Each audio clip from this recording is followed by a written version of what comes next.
जय यीशु ख्रिस्त में प्यारे भाई बहनों मेरे दोस्तों, उपदेश ग्रंथ अध्याय 12 वचन 1। अपनी जवानी के दिनों में अपने सृष्टिकर्ता को याद रखो, बुरे दिनों के आने से पहले, उन वर्षों के आने से पहले जिनके विषय में तुम कहोगे मुझे उनमें कोई सुख नहीं मिला। ये हम युवावस्था के लिए, यूथ लोगों के लिए, आपके लिए, मेरे लिए सबसे शक्तिशाली वचन।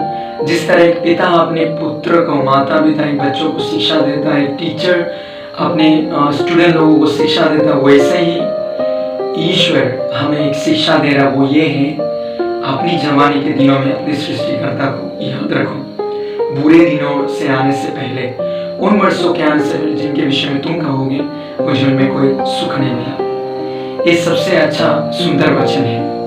हमारे इस युवावस्था में प्रभु पहले से चेतावनी, एक वार्निंग देता है। तुम्हारे जीवन में बुरा दिन तुम नहीं देखना चाहते हो, यदि तुम बुरा दिन नहीं देखना चाहते, अपने भविष्य को में बुरा कोई अनहोनी नहीं देखना चाहते, तो अपने सृष्टिकर्ता को याद रखो। कब? अपनी जवानी के दिनों में।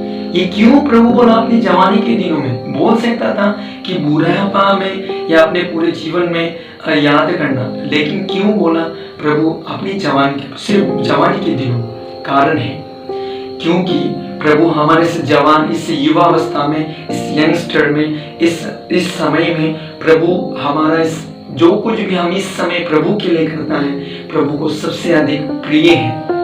यिर्मयाह का ग्रंथ में वचन कहता है, मुझे तेरी जवानी की भक्ति याद है। इस समय का भक्ति, इस समय के लिए, प्रभु के लिए जो कुछ भी हम करते हैं, ये सब प्रभु को सबसे अधिक प्रिय है, क्योंकि ये हमारे समय, ये समय हमारी शक्ति से भरा समय है, उत्साह से भरा समय, सब कुछ करने का सामर्थ्य रखने वाला समय है, कुछ भी कर गुजरने का शक्ति रखने वाला, क्षमता रखने वाला हम यूथ लोग हैं।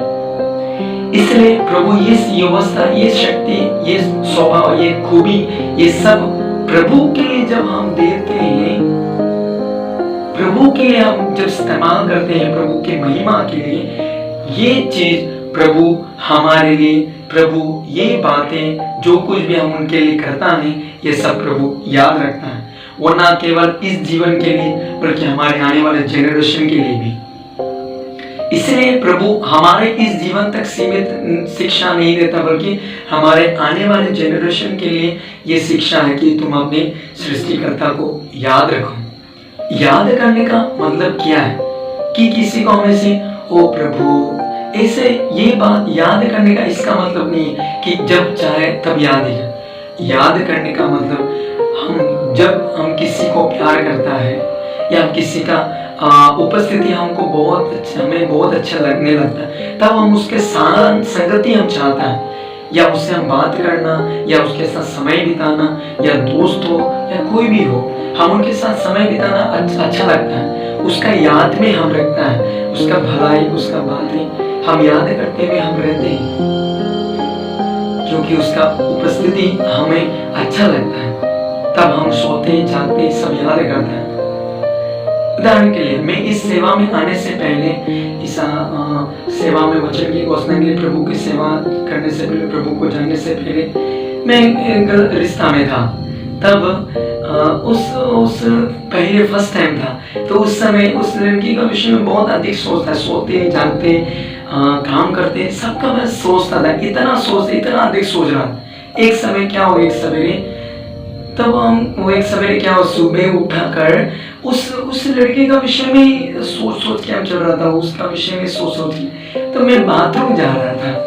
बाथरूम जाते समय मैं ट्यूबवेल से पानी लिया, और ट्यूबवेल से पानी लेके मैं जा रहा था बाथरूम की ओर। एक क्या हो गया, उसके याद में जाते जाते सामने गड्ढा है, मैंने नहीं देखा, मिट्टी का गड्ढा होता, हम लोग जानते हैं मिट्टी, जब घर लिपाई करना तो मिट्टी का गड्ढा खोदता है, गड्ढा था, वो दिखाई नहीं दिया मुझे। वो मैं ऐसा बर्डिंग लेके जा रहा था, उसकी याद में गिर गया, घुस गया। भाई लोग बोल रहे हैं ये पागल हो गया, ये पागल हो गया, दिन में रहते हुए अंधा बढ़ गया। ये कारण है, वो याद में, उसका याद में क्या होता है पता नहीं चलता। वैसे ही प्रभु की याद में सोते जागते याद करने का क्या है? मैंने आपको बताया, जिसको हम याद है उसका उपस्थिति हम जानते हैं। वैसे ही प्रभु का उपस्थिति, प्रभु के साथ प्रार्थना करना, मीसा में भाग लेना, पाप स्वीकार समय समय पर भाग लेना, संस्कार ग्रहण करना, पारिवारिक प्रार्थना में होना, बाइबल पढ़ना, वचन सुनना, ये सब प्रभु के प्रति हम अपने जीवन का इस युवावस्था में प्रभु को समय देता है। वचन सुनने के लिए, प्रार्थना करने के लिए और बाइबल पढ़ने के लिए, मिसा में भाग लेने के लिए, पावसी संस्कार करने के लिए प्रभु को समय देता है। ये सारी चीज हमें खजाना जमा करता है, अपने लिए भी और अपने आने वाले जेनरेशन के लिए भी। आप शादी करने के बाद आपका बच्चा होगा या पारिवारिक जीवन जब आप शुरू करेगा, ये सारे चीज जो इस समय जो आप इकट्ठा करता है, ये सब आपके आने वाले पारिवारिक जीवन में, जेनरेशन में ये फल लाएगा। इसलिए प्रभु कहता है अपनी जवानी की अवस्था में याद करना। बुढ़ापे की अवस्था में तो सब लोग याद करता है, मरने की अवस्था, उस समय का भक्ति नहीं, बल्कि इस युवावस्था के समय का भक्ति प्रभु चाहता है हमसे। इसलिए कई युवक युवतियां ये चीज नहीं करने के कारण क्या होता है, चाहता है पारिवारिक जीवन शुरू करता है, अपनी जवानी के दिनों में खाने पीने, मौज मस्ती, घूमने फिरने में अपना समय गंवाता है। पढ़ाई लिखने में, अच्छा पढ़ाई करने वाला लोग पढ़ाई में समय, गिरजा प्रार्थना में नहीं, पर चर्च में नहीं, मिसा में नहीं, पावसीगर में नहीं, किसी चीज में प्रभु से रिश्ता कटकर हम पढ़ाई करने में, नौकरी करने में व्यस्त। अंत में क्या होता है, इतना पढ़ाई करने के बाद भी नौकरी नहीं, एक भी अच्छा, इतना अच्छा घर बार होने पर भी, परिवार होने पर भी, अच्छा पत्नी होने पर भी घर में शांति नहीं, लड़ाई झगड़ा, निरंतर परेशानी। कारण क्या है? अपनी जवानी के दिनों में अपने सृष्टिकर्ता को याद नहीं करता है। इसी कारण जीवन में परेशानी। शादी आशीष लेने के बावजूद चर्च में क्यों उनका जीवन सफल, परिवार फैमिली जीवन क्यों सफलता नहीं होता है? कारण है अपनी जवानी के दिनों में अपने सृष्टिकर्ता को, अपने ईश्वर को याद ही नहीं किया, अपने सृष्टिकर्ता की ओर, उसे बनाने वाले की ओर नहीं देखा। प्रभु ने कहा यूहन्ना का सुसमाचार 15:5, जो मुझ में रहता और मैं जिसमें रहता हूँ वही अधिक फलता है। इसलिए जवानी की अवस्था में प्रभु से जुड़े रहेगा, हम अधिक फलेगा, ना केवल इस जीवन के लिए बल्कि हमारे आने वाले जेनरेशन के लिए भी हमें इकट्ठा करता है। जिस तरह हम काम करने के लिए बैंक में हम अपने परिवार को चलाने के लिए हमारा माता पिता पैसा जमा करते हैं, वैसे ही हम इस समय युवावस्था में जो कुछ भी हम प्रभु के लिए करते हैं, हमारे आने वाले जेनरेशन के लिए एक आशीर्वाद इकट्ठा करता है, जमा करके रखता है। जब हमारे आने वाला हमारा जब परिवार जीवन में प्रवेश करता है, ये सारे चीज हमारे परिवार में, हमारे पीढ़ी में हम दिखेगा। इसलिए कृष्ण में प्यारे मेरे दोस्तों, मेरे भाई बहनों, हमारे इस जवानी की अवस्था में प्रभु को देना है। इस ऐशो आराम घूमने फिरने में कब तक हम जीवन जिएगा भोग विलास का? इसमें कुछ नहीं, थोड़े दिन के लिए है, थोड़े दिन के लिए है ये सब। इसके बाद सब कुछ समाप्त होगा। हम जो कुछ भी देखते हैं ये सब समाप्त होगा।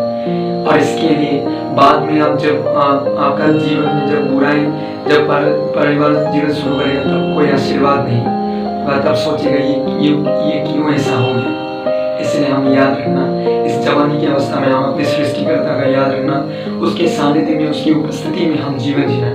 इसलिए हम प्रभु के साथ एक साथ हम रहकर प्रभु के साथ हम जुड़े रहें, प्रभु की महिमा करें, जिससे हमारे वाले जीवन में हमारे पीढ़ी, हम और हमारे पीढ़ी आशीर्वाद प्राप्त करें।